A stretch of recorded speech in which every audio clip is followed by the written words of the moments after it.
a more concentrated wet period with a longer dry period is one of the things that could be in the cards. And very paradoxically, this could lead to more floods and droughts, because these wetter periods in the wintertime could, if the freezing levels are higher, it means more rain, less snow, and that runs off quicker.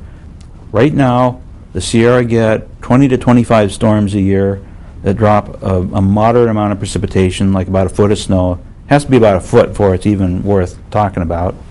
And embedded within a typical year are 3 to 5 storms that do more than their share. We had a good one in early January of 2008, and we need storms like that, but then we need a bunch of the also-rans, kind of fill in all the gaps.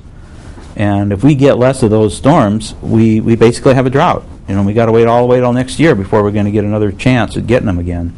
In terms of how a climate might change, I don't think that the overall climate of California, namely this Mediterranean type climate of a wet winter and a dry summer, probably won't change. It will still be wet in the winter and dry in the summer, but summer might last longer. Winters might be shorter and more compact, but still get precipitation, still get some snow, and the idea of sort of translating a temperature regime that's now found in, let's say, Bakersfield, and Bakersfield moves up to Sacramento or maybe Willows or something, there's a little bit to that. I think that's not a bad way of sort of visualizing it in your head. Also moving uphill, moving Bakersfield up to, I don't know about Sequoia National Park. That's quite a altitude rise, but in effect moving our zones uphill, that will probably happen too. So what's found in one part of the state might be found in another part of the state. It's pretty easy to visualize people in their Airstream trailers driving around seeking out the climate they're used to, or with their building and buying patterns for houses. We are going to continue to see mixed in with things that would accompany changes in climate.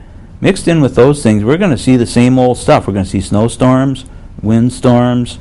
We're seeing a really great example of it in the winter of 2007-2008. There's examples all over the world of big snowstorms in China, and some very cold temperatures that have been occurring in parts of the northern hemisphere this winter, and people are saying, well, see, there's your evidence, it's not happening.